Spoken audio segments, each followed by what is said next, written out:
on commence la nouvelle série euh, sur les principes fondamentaux de l'équipe rouge. On va découvrir les bases d'un engagement rouge, les principaux composants et les parties prenantes qui sont impliquées.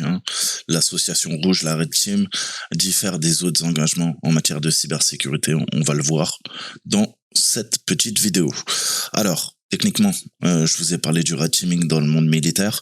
Là, on parle du red teaming en cybersec, en cybersécurité, en infosec, d'accord? Donc techniquement, ça n'a rien à voir. Enfin, c'est lié, si vous voulez, mais je vais pas vous apprendre à mener une opération sur le terrain. Je vais pas vous apprendre à monter une cyberopération. Je vais pas encore vous donner les bases sur la prise de décision dans le secteur militaire, les techniques utilisées par l'armée américaine.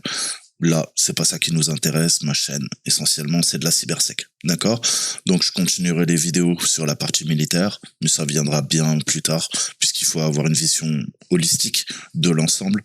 Et si vous ne savez pas déjà les principes fondamentaux du red teaming en cybersécurité, ça ne sert à rien que je vous parle du monde militaire. Ça viendra par la suite, c'est après.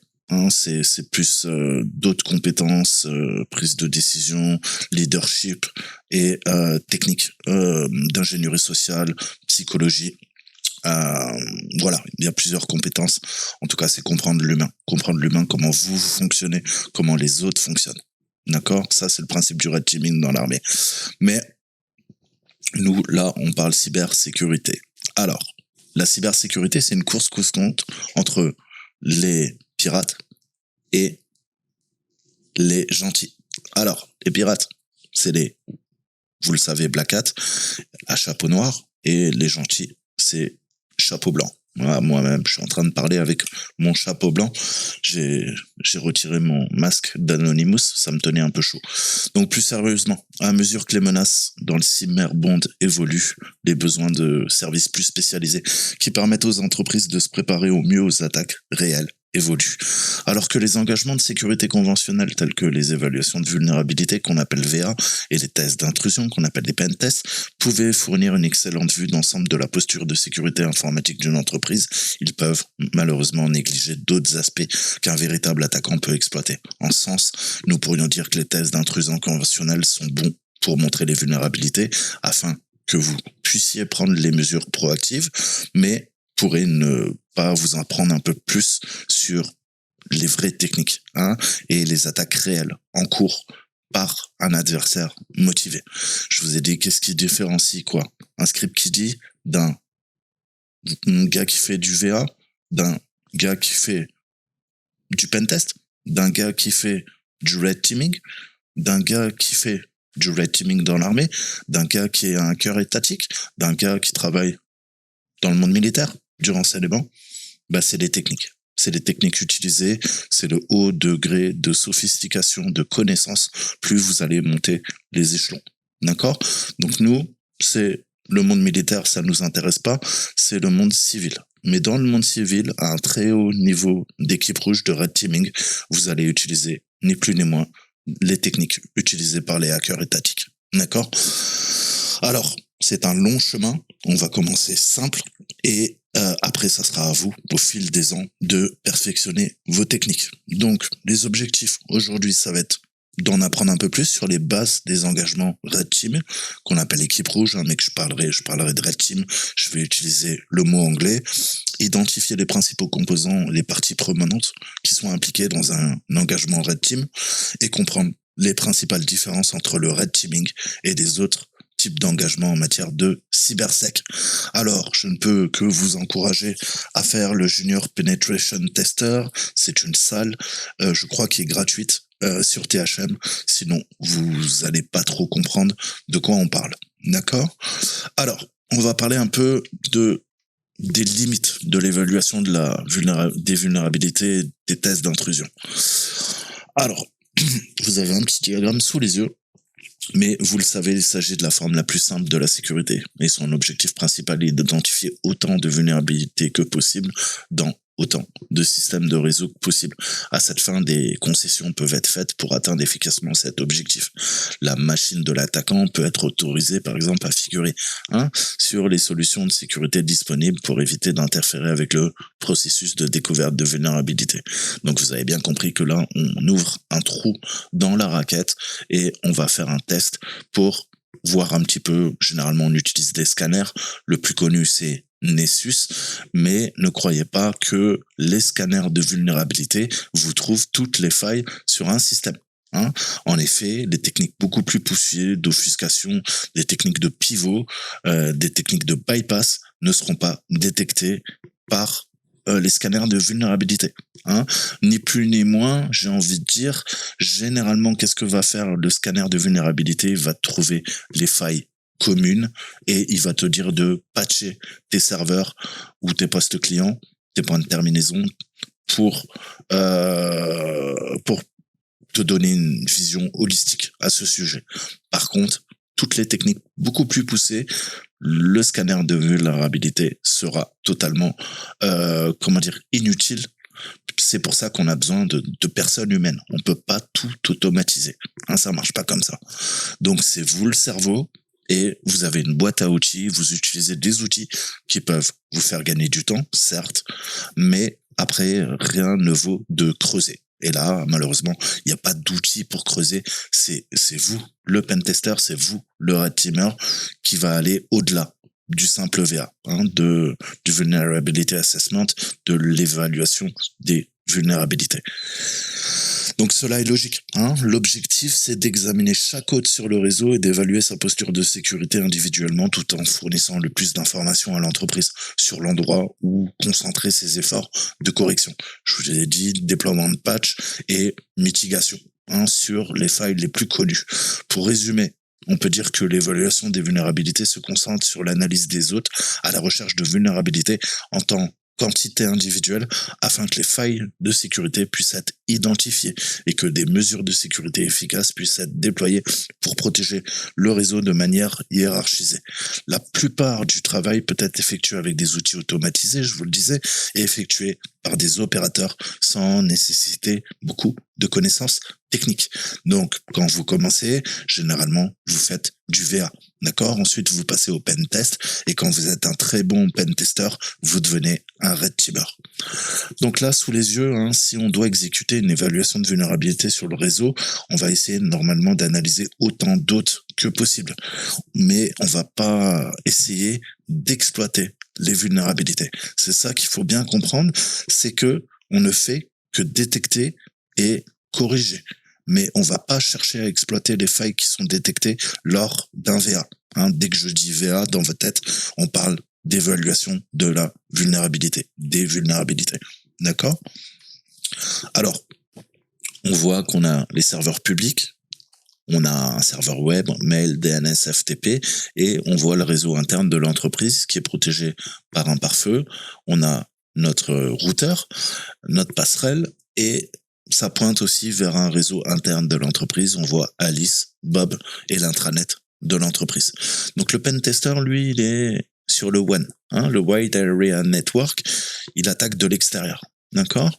Et on va chercher à scanner. D'accord? Donc, on scanne toutes les machines. On a scanné les 3 machines sur le réseau interne et on a scanné en vert les 4 machines qui sont sur le serveur public, les serveurs publics. Donc, le test d'intrusion, quelle est la différence, vous allez me dire? En plus d'analyser chaque hôte à la recherche de vulnérabilité, on va essayer de comprendre leur impact sur le réseau, dans son ensemble. Les tests d'intrusion s'ajoutent aux évaluations de vulnérabilité. Elles vont permettre aux pentesters d'explorer l'impact d'un attaquant sur l'ensemble du réseau en effectuant des étapes supplémentaires. On va exploiter les vulnérabilités trouvées sur chaque système. C'est important car parfois une vulnérabilité peut exister dans un système, mais les contrôles compensatoires en place, comme on dit, empêchent efficacement son exploitation. Et ça nous permet également de tester si nous pouvons utiliser des vulnérabilités détectées pour compromettre un autre donné. Alors, deux types. Généralement, on va chercher des failles publiques. D'accord? On a des KB, des knowledge base. Vous avez exploit DB, la plus connue, mais il n'y a pas qu'elle. Et on va chercher à voir si éventuellement un script qui voudrait attaquer l'infrastructure a la possibilité de le faire via un exploit public. À un autre degré de sophistication, on va développer, crafter un exploit, donc une 0D, techniquement, pour essayer d'attaquer. D'accord? Le problème, c'est que la plupart des tests d'intrusion, encore une fois, vous n'avez pas le temps de crafter vos propres exploits. Donc, on se contentera d'utiliser des frameworks, d'utiliser des failles publiques. Ça, il faut bien le comprendre. Et c'est pas une question de fainéantise. C'est pas une question que le pen tester n'est pas qualifié. C'est juste que, très souvent, le temps, les contraintes inhérentes, l'argent, les demandes de votre client ne vous demandent pas de lancer des APT, des MPA1, des menaces persistantes avancées, où là, on sait que les attaquants ont tout le temps les moyens financiers pour développer leurs propres exploits. C'est pour ça que ces menaces sont beaucoup plus dangereuses. Et en test d'intrusion, en pentest, on va également effectuer des tâches de post-exploit. Alors, la post-exploitation, sur l'autre compromis, ça permet de déterminer si on peut extraire les données, les informations utiles, ou éventuellement on pourrait les utiliser pour pivoter vers d'autres hôtes qui n'étaient auparavant pas accessibles. D'accord? Donc, tout le but, c'est l'art du pivot. Je vous en ai parlé, je vous redirige vers mes vidéos. Et les tests d'intrusion vont commencer par rechercher des vulnérabilités comme une évaluation régulière, d'accord, comme une VA classique, mais vont fournir des informations supplémentaires sur la façon dont un attaquant peut enchaîner ces vulnérabilités pour atteindre des objectifs spécifiques. C'est le principe de la CKC, Cyber Kill Chain. Je vous l'avais déjà expliqué. Bien qu'il reste axé sur l'identification des vulnérabilités, l'établissement de mesures pour protéger le réseau. C'est les principes de mitigation. Vous allez proposer des rémédiations aux problèmes qui ont été soulevés. Il considère également aussi le réseau dans son ensemble. L'ensemble d'un écosystème et la façon dont un attaquant pourrait tirer profit des interactions entre ces différents composants. Si on devait effectuer un test d'intrusion en utilisant le même exemple qu'auparavant, vous voyez que là c'est beaucoup plus fourni. En plus d'analyser les hôtes du réseau, ce qu'on avait fait en vert, maintenant on passe à la partie rouge. Et là, vous voyez que rouge, ce sont les hôtes qui ont été compromis. Donc ça permet d'exploiter et de prouver, de montrer l'impact qu'un attaquant pourrait avoir sur le réseau. Alors, qu'est-ce qui se passe? On a notre pentester qui va compromettre le serveur WW. WW, on parle de WW Data, UID 33, typiquement serveur Apache, d'accord? Si on est sur du Linux, ou on peut avoir du Nginx, on peut avoir, bref, pas mal de choses. On peut avoir un serveur 2IS Microsoft aussi, d'accord? Donc là, visiblement, il a réussi à faire une injection SQL, une SQLI, pour prendre le contrôle du serveur web. À partir du serveur web, il pivote du serveur public au réseau interne. Et là, il arrive à compromettre et à pivoter sur la machine d'Alice. Le PC d'Alice vient d'être attaqué à cause de mots de passe qui sont faibles. D'accord? Et vous voyez qu'en parallèle, en plus d'avoir fait ça, il a également réussi à compromettre le FTP avec un exploit qui était connu, un exploit public. Donc en analysant comment un attaquant pourrait se déplacer sur notre réseau, on obtient également un aperçu de base sur les contournements possibles, qu'on appelle bypass, des mesures de sécurité, et notre capacité à détecter un acteur de menace réel dans une certaine mesure.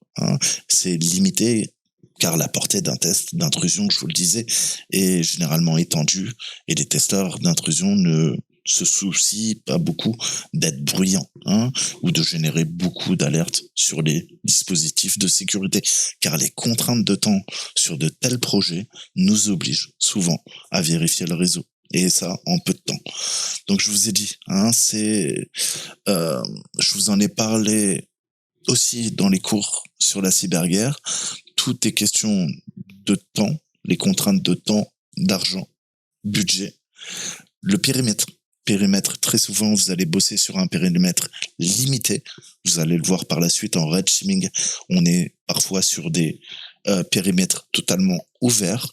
Il faut que ça soit ce qu'on appelle non-disruptive en anglais, c'est-à-dire que vous n'allez pas commencer à faire du déni de service, à casser l'infra de votre client et encore moins attaquer des machines de production. D'accord?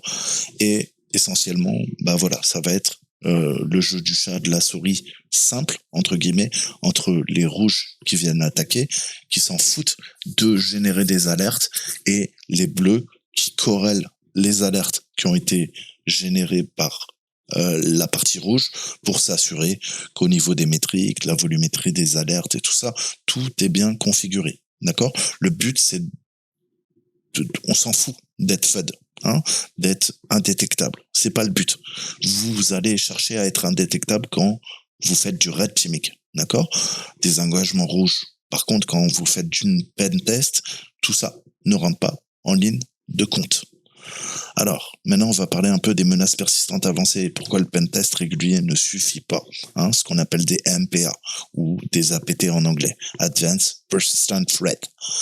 Alors, bien que les engagements de sécurité conventionnels qu'on a mentionnés couvrent la découverte de la plupart des vulnérabilités techniques, ces processus sont limités et la mesure dans laquelle ils peuvent se préparer efficacement dans une entreprise contre un véritable attaquant. Je vous ai dit, un attaquant qui a de l'argent, des moyens financiers, du temps, ira au-delà des techniques utilisées lors du cadre d'un simple pen test. Donc, comme je vous le disais, quelles sont les contraintes? Eh ben, on a des contraintes temporelles, budget.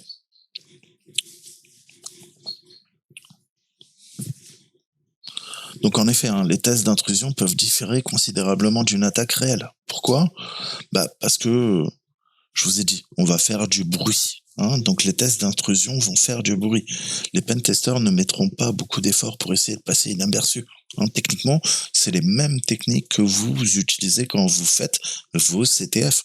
Vous arrivez à pirater la machine.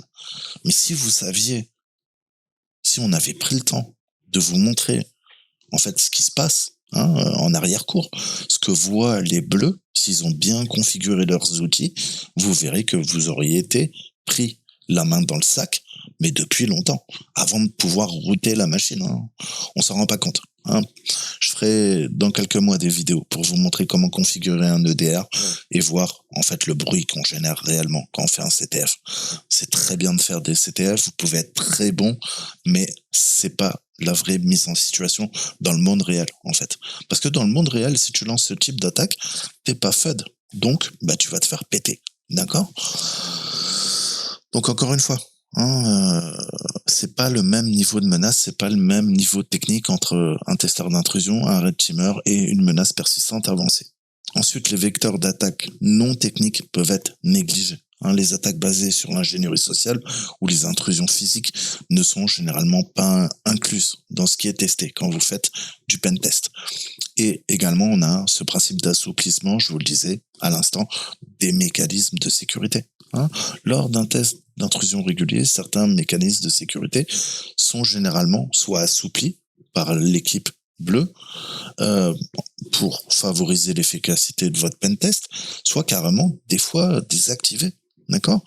Donc, ça peut sembler contre-intuitif, mais il est essentiel de se rappeler que les pentesters ont peu de temps, c'est ce que je vous disais en préambule, pour vérifier le réseau. Par conséquent, on n'a pas envie de perdre du temps parce que c'est extrêmement chronophage.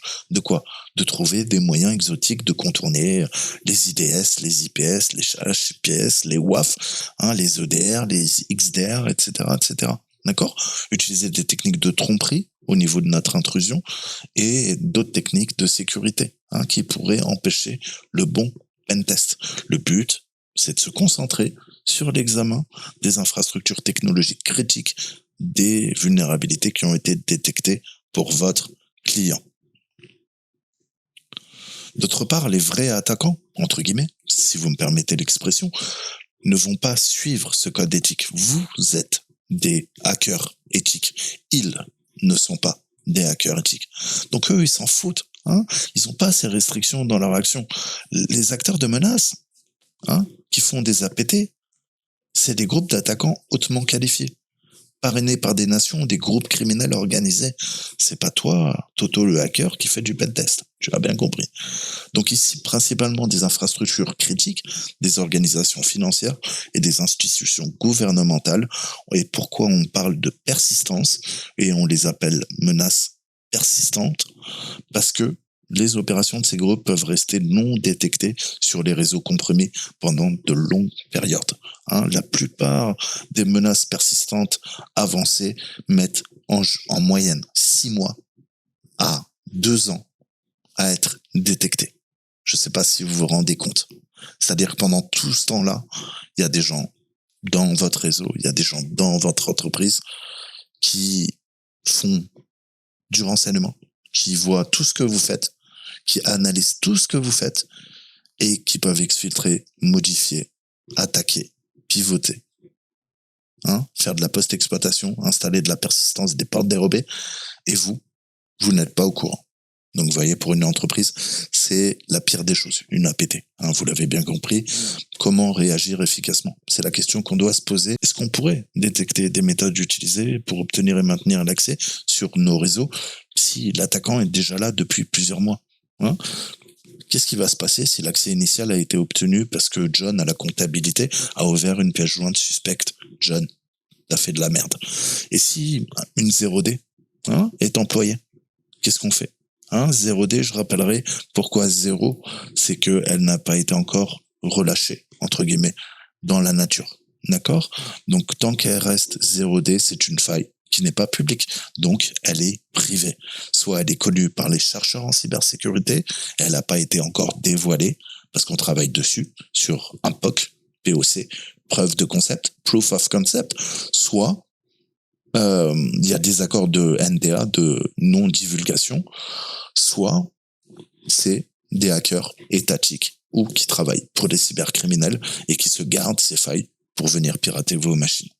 Donc les tests d'intrusion ne nous préparent pas vraiment à ça. Il faut aller au-delà.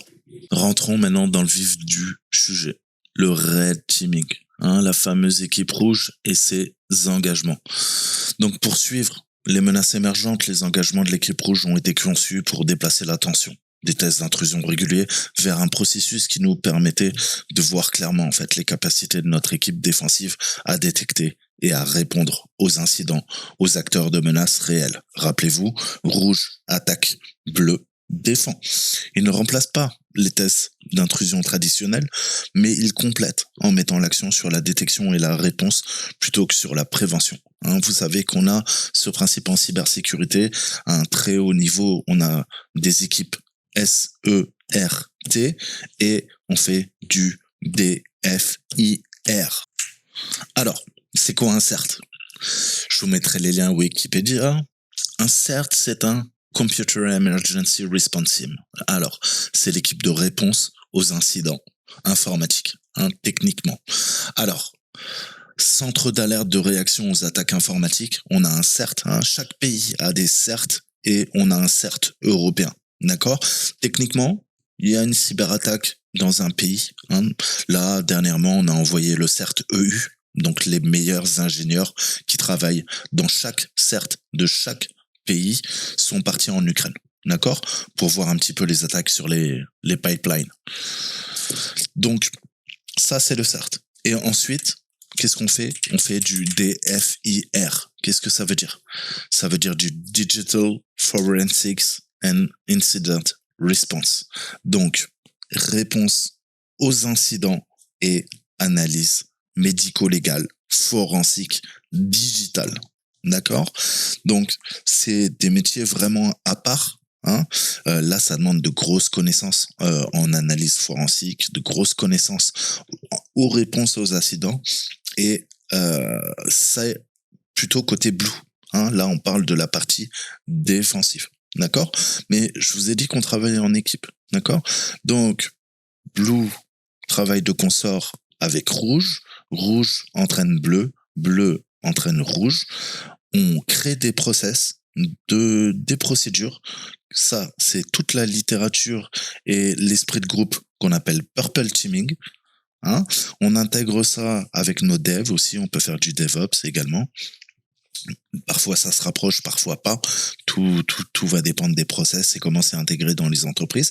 Et après tout ce travail, eh ben, il y a également le CERT et le DFIR. Eux, leur but, ils sont appelés en renfort en temps de crise. Hein, on va avoir une gestion de crise quand il y a des cyberattaques, des menaces persistantes avancées.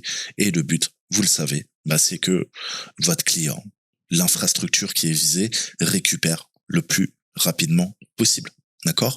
On va isoler le réseau, on va nettoyer les machines, on va analyser le trafic, les logs réseau, les logs système, on va faire de l'analyse forensique, on va chercher les indicateurs de compromission, on va découvrir des artefacts, d'accord?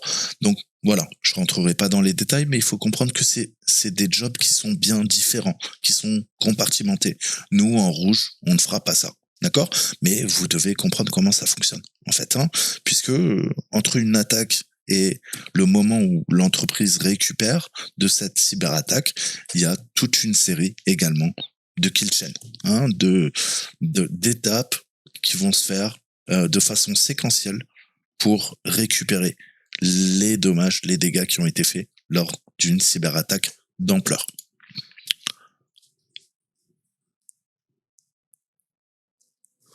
Alors, je vous l'ai déjà dit, THM vous le dit également, l'équipe rouge est un terme emprunté à l'armée. Dans les exercices militaires, un groupe jouera le rôle d'équipe rouge pour simuler les techniques d'attaque afin de tester les capacités de réaction d'une équipe de défense.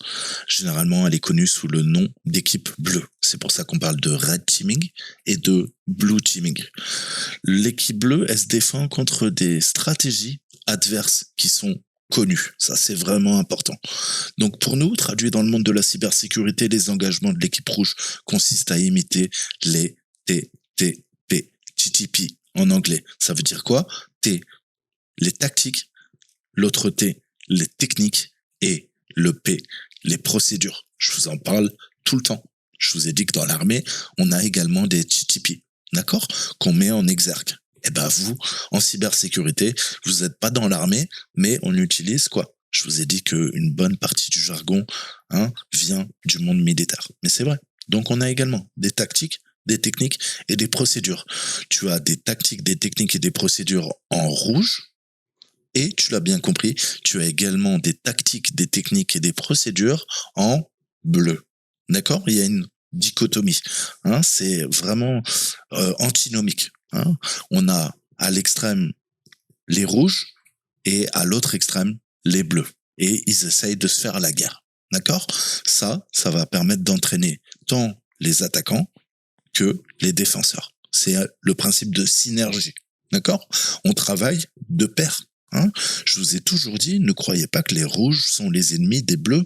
Les bleus sont les ennemis des rouges. Les rouges sont quoi? Des équipes bleues qui se font passer pour l'ennemi. Mais quand tu travailles en tant que pentester red teamer, tu es un défenseur. Tu attaques. Mais tu attaques pourquoi? Pour mieux défendre. Qu'est-ce que dit l'adage? La meilleure défense, c'est l'attaque. C'est vrai. C'est vrai. D'accord? Donc ça, si vous connaissez pas trop le métier, j'espère que c'est bien clair. Ensuite, chaque engagement de l'équipe rouge commencera à définir des objectifs clairs. C'est la phase de planification. Souvent référencée comme les bijoux de famille, pardon, les joyaux de la couronne, the crown jewels, et aussi des drapeaux. C'est pour ça qu'on parle de flags, et c'est pour ça qu'on fait des captures de flags. On va capturer les drapeaux. Donc ça va de la compromission d'un note critique donné au vol de certaines informations sensibles de la cible. Habituellement, l'équipe bleue ne sera pas informée de tels exercices pour éviter d'introduire des biais dans son analyse. L'équipe rouge fera tout son possible pour atteindre les objectifs tout en restant non détectée. Et c'est là la grosse différence avec les tests d'intrusion et en évitant les mécanismes de sécurité existants, tels que les pare-feux, les antivirus, les EDR, les XDR, les IPS et tout le reste. Notez que lorsqu'un engagement d'équipe rouge, je vais y arriver, on a tous les autres du réseau, vous l'avez sous les yeux, qui ne sont pas vérifiés. au niveau des vulnérabilités. En fait, le fait est, un véritable attaquant n'aurait besoin de trouver qu'un seul chemin vers son objectif. Le but, c'est pas de faire des scans bruyants, faire du bruit, comme on dit, avec notre jargon, notre terminologie, pour que l'équipe bleue puisse le détecter. Le but, c'est de voler constamment sous les radars, comme un avion. En prenant le même réseau qu'auparavant sur un engagement d'équipe rouge où le but est de compromettre le serveur intranet, on va planifier un moyen d'atteindre notre objectif tout en interagissant le moins possible avec les autres. Pendant ce temps, la capacité de l'équipe bleue à détecter et à répondre en conséquence de cette attaque va être évaluée. D'accord? Donc là, tu vois que avant c'était Micheline, maintenant c'est Robert. Et Robert, lui, c'est un red teamer. Il rigole pas. Donc qu'est-ce qui se passe? Eh ben, tu vois que maintenant, on interface les logs. Donc, on a cet esprit, on a 3 acteurs en blue team. On a Charlie, Charlot et Charla. Et ils regardent les logs. Ils regardent les logs des machines, ils regardent les logs du routeur de la passerelle, ils regardent les logs du pare-feu. D'accord? Et tu vois que notre ami, qu'est-ce qu'il fait, le red teamer? Eh ben, il arrive à contourner le pare-feu, à passer par le routeur et à compromettre le PC de Bob. Bob, on a vu, il a fait une grosse boulette. Qu'est-ce qu'il a fait? Il a ouvert une pièce jointe. Dans cette pièce jointe, il y avait un virus, une charge utile. D'accord? Donc, on a notre accès initial sur le PC de Bob en rouge. Et grâce à ça, on va pouvoir, grâce au mot de passe qu'on a trouvé, par exemple, dans la messagerie de Bob, dans ses mails, on a vu qu'on avait accès à l'intranet. D'accord? On va usurper l'identité de Bob et on peut maintenant attaquer l'intranet de l'entreprise. D'accord? Donc, vous voyez la différence entre le VA, entre le test d'intrusion et la red team, le red teaming. D'accord? Donc, il est important de noter que l'objectif final de tels exercices ne devrait jamais être que, je vous le disais, l'équipe rouge batte l'équipe bleue, mais plutôt de simuler suffisamment de tactiques, techniques, procédures pour que l'équipe bleue apprenne à réagir de manière adéquate à une menace réelle en cours. C'est ce principe, je vous disais, de drill. Toujours pratiquer, constamment s'entraîner pour le jour où on fait face à une menace réelle, savoir se défendre. Et c'est vrai dans l'armée, sur un champ de bataille, et c'est vrai, vous, dans une entreprise, si jamais vous devez défendre vos clients. D'accord? Donc, comprenez bien, c'est une synergie, il n'y a pas de guerre de kékette entre l'équipe rouge, l'équipe bleue. L'équipe bleue, ce sont vos amis, d'accord? Et vous allez l'aider et vous allez leur donner des axes de compréhension, des prismes de lecture, vous allez leur donner des ressources et vous allez leur expliquer comment vous avez fait et vous allez leur expliquer comment on peut solutionner ou trouver des moyens d'endiguer les vecteurs d'attaque qui ont été trouvés, d'accord? Et les techniques qui ont été utilisées pour pénétrer, pour faire de l'intrusion, au plus profond du système. Donc, si nécessaire, on va modifier à la fois les procédures en défense, les tactiques, les techniques, on va les revoir et on va, pour faire de la mitigation, pour corriger les défauts qui ont été trouvés, ajouter peut-être de nouveaux contrôles de sécurité qui permettraient d'améliorer la capacité de détection des menaces. Alors, les engagements de l'équipe rouge améliorent également les tests d'intrusion réguliers en tenant compte de plusieurs surfaces d'attaque. Qu'est-ce que la surface d'attaque?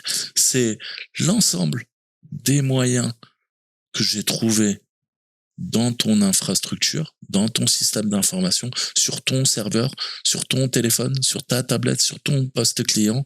C'est tous les trous dans la raquette, c'est les trous dans la passoire qui vont me permettre de quoi? D'utiliser des techniques pour pirater ta machine. On appelle ça des vecteurs d'attaque. D'accord? La surface d'attaque est composée de multiples vecteurs d'attaque. D'accord? Tu dois analyser la surface d'attaque dans un premier temps pour trouver et identifier les vecteurs d'attaque qui te permettront d'attaquer. Tu l'as bien compris. D'accord? Donc, on va parler de 3 composantes. D'abord, il y a l'infrastructure technique. Comme dans un test d'intrusion régulier, une équipe rouge tentera de découvrir des vulnérabilités techniques en mettant beaucoup plus l'accent sur, je vous le disais, la furtivité et l'évasion. Alors, l'évasion, pareil, pour les néophytes, c'est un terme qu'on utilise. C'est pas s'échapper de la prison, hein, l'évasion. Vous pouvez essayer. Si, des fois avec du jailbreak, ça marche. Mais l'évasion, c'est le contournement des antivirus, des systèmes de défense, hein, puisque vous avez vu qu'il n'y a pas que des antivirus. Il y a des IDS, HIPS, des EDR, des XDR, tout ça. Je vous en ai déjà parlé. Ensuite, on a la composante sociale, l'ingénierie sociale. Ça, on a tendance à oublier, mais pourquoi me casser la tête à trouver une 0D dans ton infrastructure si je peux cibler des gens par le biais de campagnes de phishing, d'appels téléphoniques, utiliser les médias sociaux pour les inciter, soit à révéler des informations qui pourraient être privées, soit à me donner un blueprint, c'est-à-dire, le plan, hein, soit le plan physique, soit le plan, je veux dire, des données techniques qui pourront être utilisées pour parfaire nos attaques, ou pire, c'est quoi? Tout simplement cliquer sur une pièce jointe et nous donner accès à un cheval de Troie directement dans l'entreprise. D'accord? Et ce qu'on oublie aussi, c'est le pentest, c'est quoi? Cyber, ok? Mais il y a quoi? Il y a l'intrusion physique. N'oubliez jamais ça. Hein? Et c'est pour ça que, c'est même 2 corps de métier, et il y a que les meilleurs qui savent faire quoi? Du pentest cyber et du pentest physique. D'accord? Parce que là, c'est des techniques de lockpicking. Est-ce que tu sais crocheter tous les types de serrures du marché? Est-ce que tu as le matos? Est-ce qu'on t'a montré comment faire ça? Est-ce que tu sais cloner du RFID, du NFC? Est-ce que tu sais exploiter les faiblesses des dispositifs de contrôle d'accès électronique? Est-ce que tu sais pirater une caméra de surveillance? Est-ce que tu sais rerouter les circuits d'une caméra de surveillance? Ok? Est-ce que tu sais brouiller une caméra, etc., etc., etc. D'accord? C'est pour ça que à un très haut niveau, je vais parler des États-Unis, ce sont d'anciens militaires qui font ces tests. Je vous l'ai déjà expliqué dans mes vidéos sur la Red Team, hier. D'accord? Donc, c'est tous d'anciens barbouzes, d'anciens forces spéciales qui ont ces capacités. D'accord? Chez nous également, on aura des anciens, des agences. D'accord? Puisque c'est des techniques qui ne sont pas enseignées dans la nature. Enfin, vous pouvez apprendre tout seul, hein, en autodidacte, c'est pas le problème. Mais généralement, voilà, ça demande des formations et c'est pas fait à la légère, d'accord? Puisque les gens qui savent faire ça, oui, sont issus soit du monde du renseignement, soit du monde militaire. Ensuite, selon les ressources disponibles, l'exercice de l'équipe rouge peut être exécuté de plusieurs façons. Encore une fois, on a un engagement total. Là, on parle de black box, c'est très important. On va simuler le flux de travail complet d'un attaquant de la compromission initiale, ce qu'on appelle le foothold, jusqu'à que les objectifs finaux aient été atteints. Techniquement, dans Mister Robot, toutes les attaques simulent des engagements totaux. Enfin, eux, dans la série, ils piratent vraiment. Mais vous voyez toutes ces étapes qu'on peut voir quand ils lancent une cyberattaque, c'est justement ce qu'on appelle un engagement total. On va aller dans les data centers, essayer de récupérer des données, on va utiliser l'ingénierie sociale, on va compromettre maintes et maintes personnes, maintes et maintes serveurs pour arriver à nos fins. Hein, le meilleur exemple, dans Mister Robot, vous vous rappelez, il demande à sa sœur de s'infiltrer dans de draguer un flic et arriver à infiltrer une porte dérobée, rentrer, je sais plus, dans son téléphone ou dans l'ordinateur du commissariat pour pouvoir ensuite accéder à la prison. D'accord? Donc vous voyez, on va rebondir. Ensuite, il y a le principe de violation dite présumée. En anglais, on parle de assumed breach. Alors, on va commencer par supposer que l'attaquant a déjà pris le contrôle de certains actifs. Hein, quand on parle d'actifs, c'est ce qu'on appelle des assets en anglais. C'est exactement comme en français, actif, pas au sens actif ou passif. Actif dans le sens propriété intellectuelle. Ok, structure, infrastructure, d'accord, de l'entreprise, personnel. Tout ça, c'est des actifs. On a des actifs humains, on a des actifs immobiliers, hein, on a des actifs financiers. Tout ça, faut bien le comprendre. Et essayer d'atteindre des objectifs à partir de là. Hein. Par exemple, l'équipe rouge, elle pourrait avoir accès aux informations d'identification de certains utilisateurs et même à un poste de travail dans le réseau interne. Ensuite, on a l'exercice sur table. D'accord? Donc, une simulation sur la table, entre guillemets, où des scénarios sont discutés entre les équipes rouges et bleues pour évaluer comment elles réagiraient théoriquement à certaines menaces. Et c'est ça le principe du red teaming. N'oubliez pas qu'on n'a pas besoin d'ordinateur. On a juste besoin d'un brainstorming entre les équipes rouges et les équipes bleues. D'accord? Et avec un papier, avec un crayon, on peut faire des wargames et avec nos cerveaux respectifs, on va émuler des menaces. On va simuler et vous avez pas besoin d'ordinateur. Vous avez juste besoin de cerveaux qui se comprennent et qui vont... C'est comme un jeu de rôle, vraiment. D'accord? Comme un jeu de rôle. Et c'est idéal parce qu'on a tendance à dire ah ben non mais c'est de l'informatique, j'ai besoin d'ordinateur et tout ça. C'est des conneries. D'accord? Si tu passes du temps à faire des wargames et à justement entraîner les cerveaux, les esprits, hein, aux tactiques, aux techniques et aux procédures, vous allez voir que c'est ça, c'est la clé. La clé, c'est le cerveau des gens. Hein. C'est ça qui va leur donner la dextérité, les compétences pour réagir face à une situation. Ne pas être stressé, avoir ce contexte. Le situational awareness dont je vous parle tout le temps, hein, c'est-à-dire contextualiser la situation et la comprendre, d'accord? Donc voilà, on va faire des simulations en direct, mais des fois ça peut être compliqué et n'oubliez pas que un exercice sur table avec un papier, un crayon, eh ben ça permettra de définir si vous avez tous des deux côtés de bonnes tactiques, de bonnes techniques et de bonnes procédures. Maintenant, on va voir les équipes et les fonctions d'un engagement. On a le globule rouge, ce qu'on appelle la cellule rouge, hein, la red cells. Non, globule rouge, cherchez pas, c'est pas ça. Donc on parle de cellules, hein, comme on parle de cellules parfois dormantes hein, dans le monde du renseignement. Là, on parle de cellules. Une cellule, vous l'avez bien compris, c'est une équipe, ok? Équipe rouge, équipe bleue et l'équipe blanche. Ah, ça, je vous en ai pas encore parlé. Alors, je vous mettrai des liens vers le guide Red Team. Hein, vous avez un site qui vous donne les définitions que je ne peux que vous encourager d'aller voir. Mais il faut bien comprendre qu'on a plusieurs facteurs et personnes impliquées lors d'un engagement Red Team. Hein. Chacun aura son état d'esprit, sa méthodologie pour approcher le personnel de mission.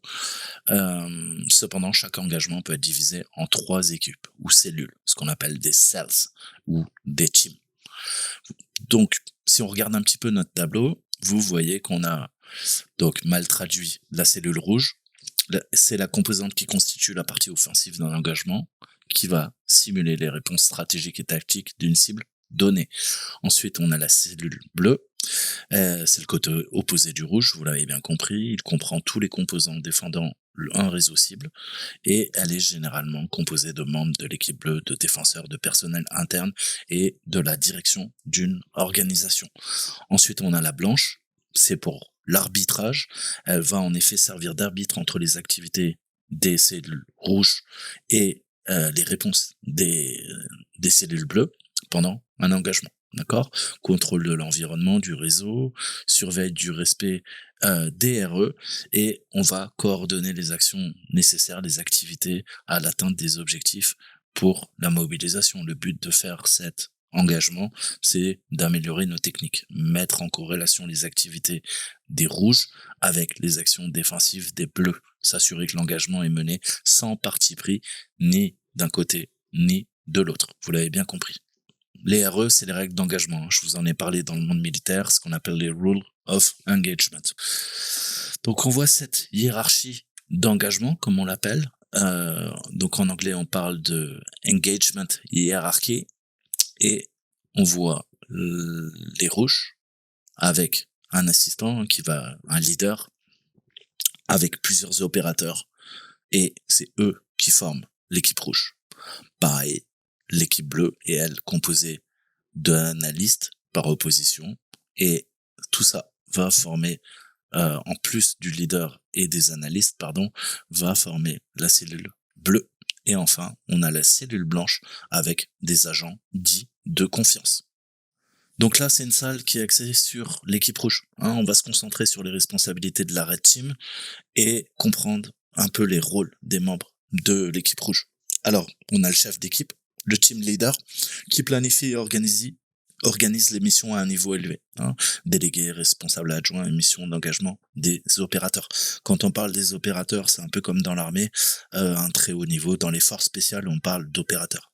Les opérateurs, c'est tout simplement soit des militaires, soit ça peut être des PMC.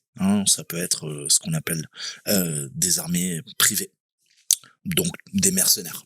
D'accord? Mais on utilise le même jargon. Pourquoi? Parce qu'encore une fois, tout ça est issu de l'armée. Chef adjoint de l'équipe rouge, lui, il va aider le chef d'équipe, t'as bien compris, à superviser les opérations d'engagement et les différents opérateurs.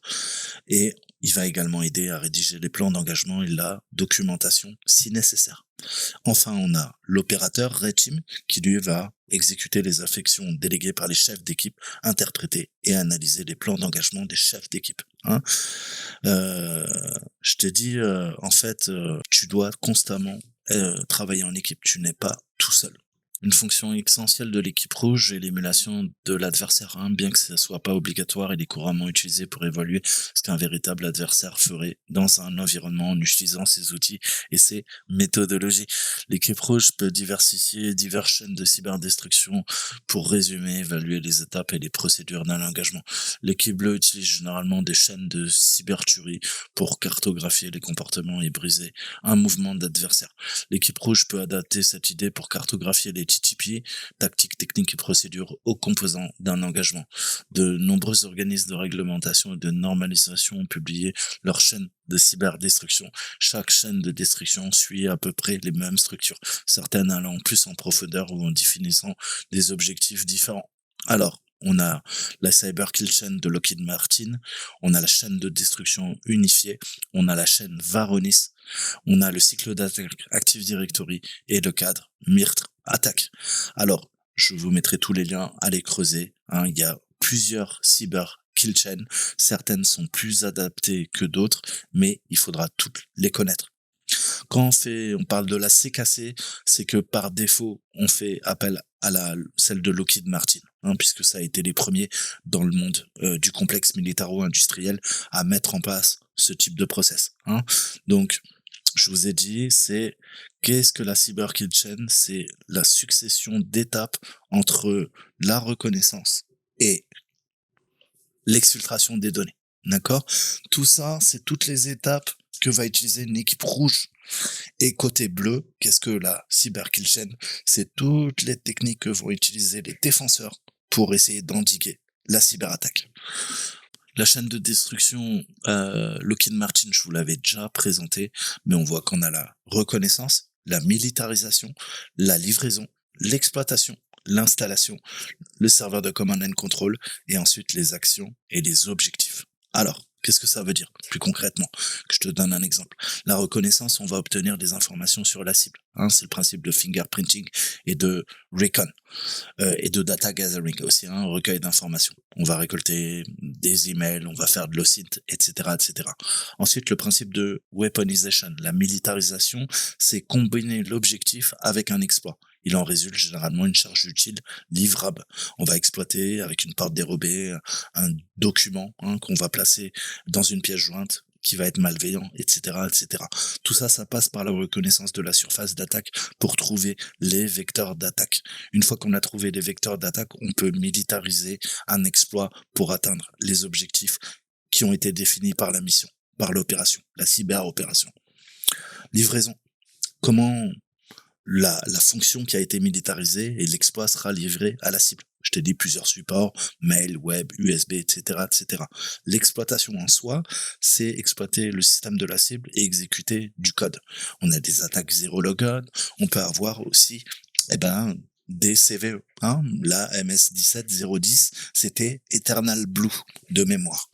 L'installation, tu l'as bien compris, on va installer des logiciels malveillants, d'autres outils, Mimikatz, Rubeus, etc., etc. Commandement et contrôle, c'est tout.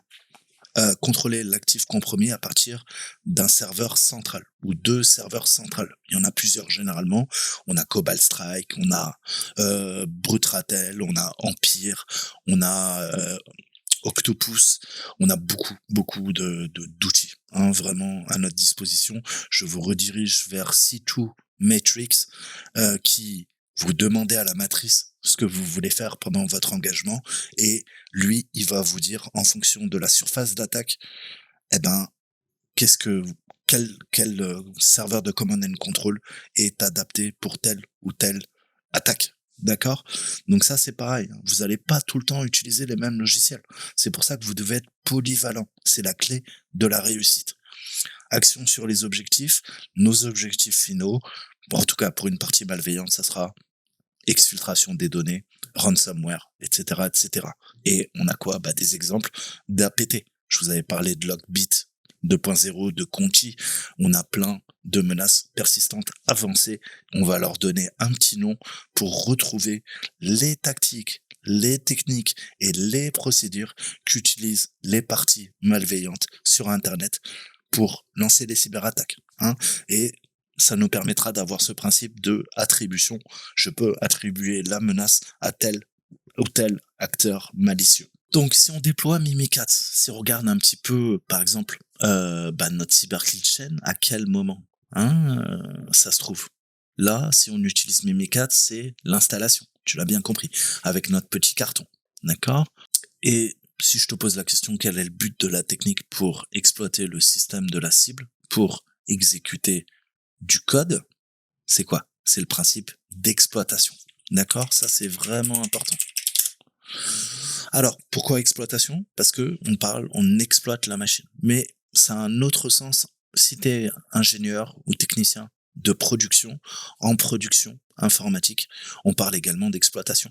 Mais là, c'est pas le même sens. C'est l'exploitation des SI, des systèmes informatiques, pour pérenniser l'activité d'une entreprise. Ok, pas de problème, on exploite les machines pour maintenir l'activité économique d'une entreprise. Nous, là, l'exploitation, c'est dans le sens premier, exploiter, manipuler, détourner, abuser, hacker, pirater. Ok? J'exploite. Tu peux exploiter quelqu'un, un individu, comme tu peux exploiter d'autres types d'actifs, d'assets, des assets informatiques. Un système d'information, un serveur, un poste client, etc., etc.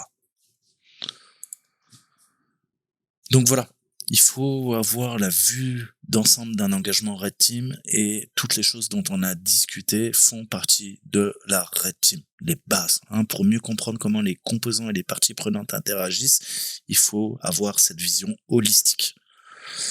Donc encore une fois, la cyber kill chain s'aligne naturellement sur l'exercice. Hein. On commence par une phase de reconnaissance où on va recueillir autant d'informations que possible sur notre cible, suivi de l'armement, enfin le weaponization, la militarisation, de la livraison, en envoyant par exemple un email de phishing avec une pièce jointe malveillante. On va faire des campagnes de mass phishing, de spear phishing, de whaling. Je vous avais déjà expliqué toutes ces techniques et on va poursuivre par l'exploitation, l'installation. Lors de l'utilisation d'exploits locaux pour élever nos privilèges, on va pouvoir, en piratant la machine de Bob, comme je t'avais donné comme exemple tout à l'heure, installer d'autres outils qui vont permettre de compromettre, notamment de vider les hachages de mots de passe, effectuer du pivot, des mouvements latéraux pour finir par notre mouvement verticaux, enfin les privesques, élévation de privilèges, et avoir nos actions sur les objectifs qui ont été fixés. D'accord?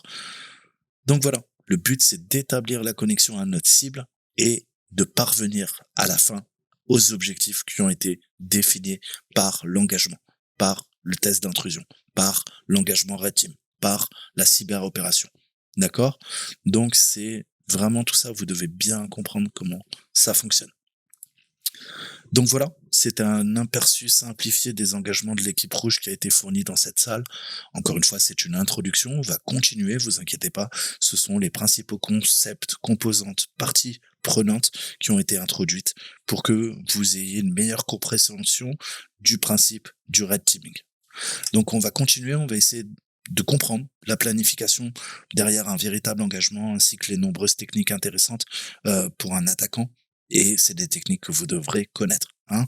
C'est comment utiliser le renseignement sur les menaces à votre avantage, échapper aux mécanismes de sécurité présents sur une machine, un hôte, comme on l'appelle, moderne, et effectuer aussi un mouvement latéral et essayer d'éviter la détection à tout prix. Moi, je m'arrête là. Je vous dis à très bientôt. Ciao, ciao.